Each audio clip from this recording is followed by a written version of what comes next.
Okay, so I planned on upgrading my RAM on this Asus Vivobook 14 because I don't think 4 gigabytes is enough memory to run Windows super smoothly. And I don't know, kind of feel it when I'm using the new what is the new Internet Explorer?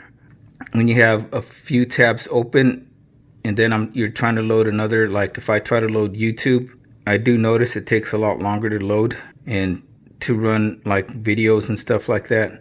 Not that I'm gonna, like I said, I'm gonna be doing any video editing because I have my Gigabyte Aero 15 for that. And this notebook has its own, it's called My Asus, that it's supposed to tell you like diagnostics or the configuration, but all it does is tell me like 4 gigs of memory. That's all it does. It doesn't tell me the speed of the memory, what kind, like if it's DDR4 or anything like that. I found out it's DDR4 because of the because on Crucial's website and also on Walmart's page, I believe it says it's DDR4, but what kind of DDR4? So what we're going to do today is we are going to open this up, see what kind of upgrades we can do in the near future. So to open up this laptop, it looks like you need to unscrew 1, 2, 3, 4, 5, 6, 7, 8, 9, 10. 10 small screws, but it looks like they're all Phillips screwdrivers, nothing exotic. So that's pretty good. So let's do it. A little tip when you're removing screws from your laptop or any electronic device, like say PlayStation or whatever, I always remove my screws and place them the same way that they are placed on the laptop. So like these are for the top 3, these are for the middle row of the laptop and the screws, and then these are for the bottom. And the good thing with doing that is because sometimes the screws are not all the same. The Asus Vivobook, it's thicker on the back and then it like slopes to the front to become even thinner, and it's thinner up front. So these front screws, the 4 front screws on the Asus Vivobook, are like smaller or shorter screws than the screws in the middle and the one up top. As you can see, here are the middle and top screws, and then here are the bottom screws, and you can see that they're a lot shorter. Opening this bottom part was no joke. It was a pain in the ass because there's no space to put like your thinnest flathead screwdriver or anything to pry it apart.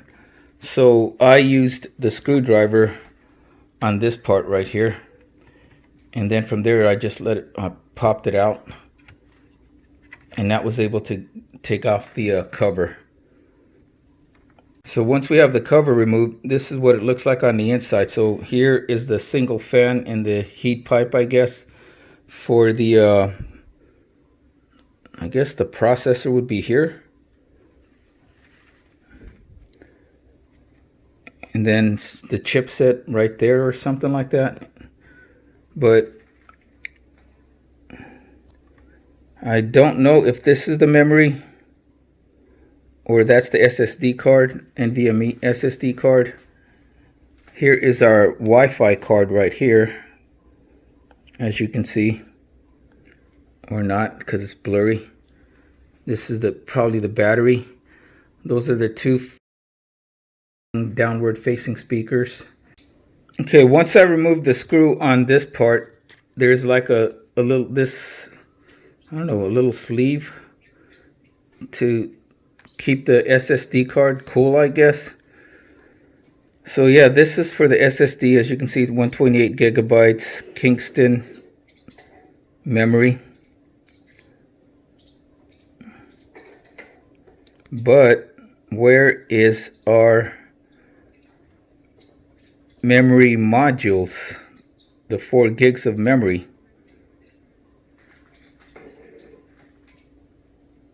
The memory, this is where the memory is right here.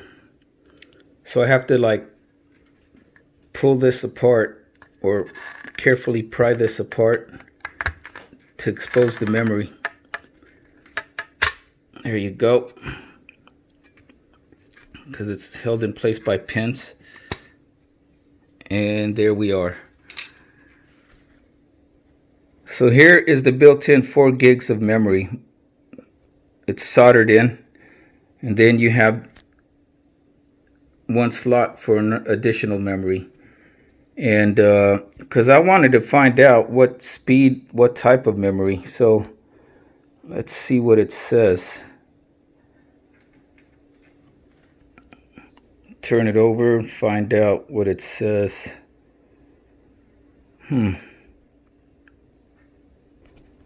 Okay, so after doing much search, I found out that this memory right here is made by Samsung. After searching up all these numbers, specifically the K4A right here, 88G16, 5WC, VCTD or something like that. It's a 266 speed from what I got on Samsung's website. So that's the type of memory I'm going to order, is a 266.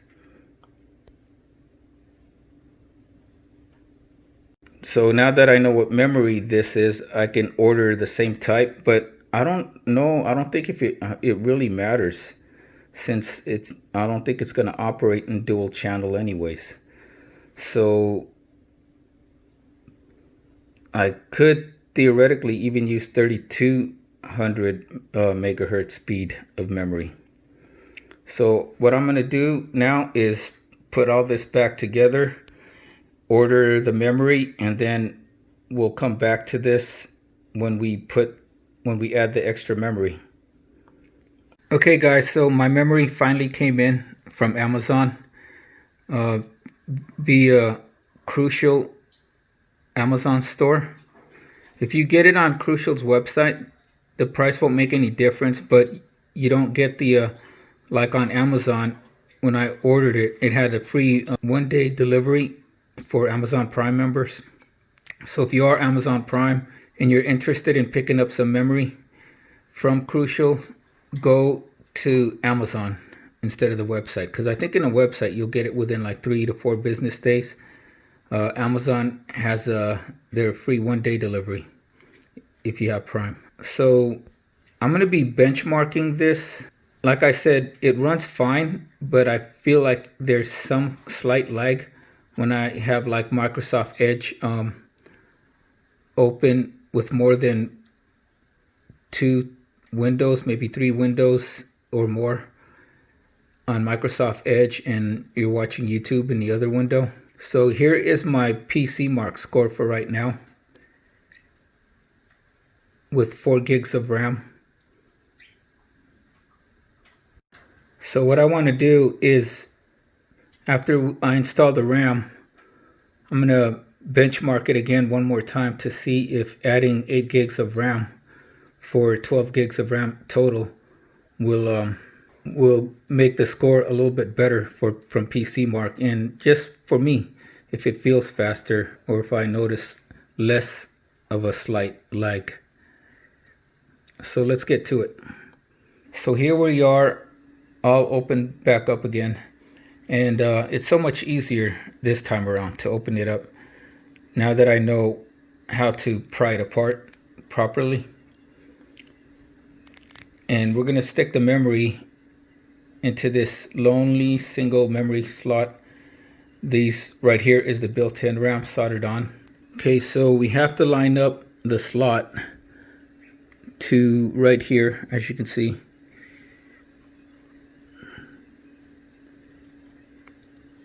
So we got it all lined up, and then just hear it snap in and snapped in.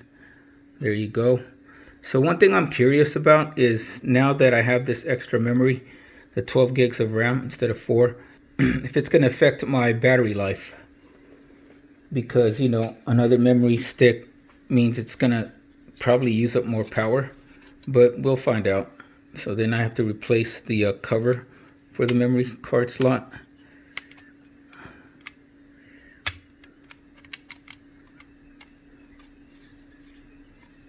I think it's in there. Yeah. Okay, so to replace this back end, you just have to squeeze it hard enough so the metal fits in between these clips right here on the sides. And I don't know if you could see it right there on the sides. I suppose it could do the ones here too, but that's good enough. Now I just got to replace the lid and screw it back up together again. So to get this bottom cover all the way on, you just got to make sure that you hear that snaps everything. Just go around the edges of the cover and make sure it snaps back into place. Let's see, so it should be good. Yep, everything's good. Now we're ready to screw it back on. So like I said, when I first removed this lid and removed the screws, you do them by the order.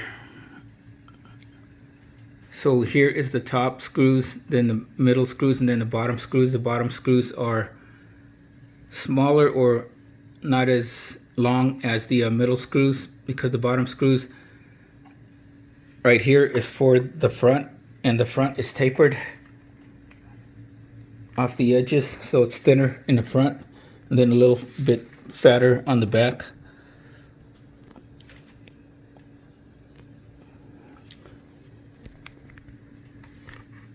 Get a better view right there, as you can see.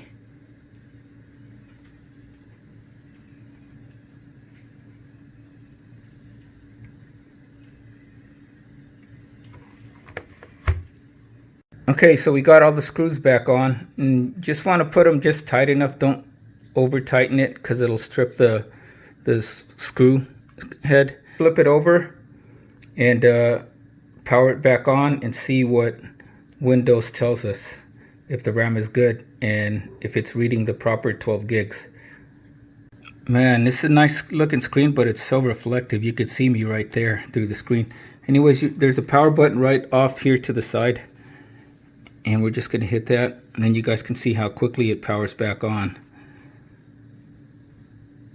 Okay. What the? Let's see how fast it goes back on.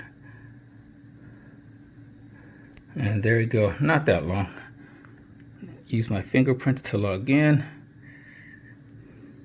And there we go. Now we are going to go open up File Explorer. That's not File Explorer. That's File Explorer. Okay. Go to this PC. Properties. Here we go. And there we go. As you can see, manufacturer Asus Tech computer, and come on, it says 12 gigs of RAM, Intel Core i3 installed memory 12 gigs if it'll focus. So there it goes. It says Asus Tech computer incorporated processor Intel i3 installed RAM 12 gigs, 11.7 gigs usable. So we are now good to go. So hope you guys found that useful. If you have one of these Asus Vivobook Flip 14, the ones from Walmart, or even if it's not from Walmart, if you have the same Vivobook Flip 14, I think it's a TP412 model, or the TP412 models, that's what you're going to want to do if you want to install memory. And I would, it's a small investment, $28.95, but it's going to make your computer run a little bit better and it'll allow you to do more multitasking in the long run if that's what you do, or this is your main computer. So that is it, guys. If you guys haven't already, please like and subscribe. Follow me on Instagram at The Workout Geek for all my latest happenings and great workout tips. Till next time, stay safe, stay healthy, and have an awesome day.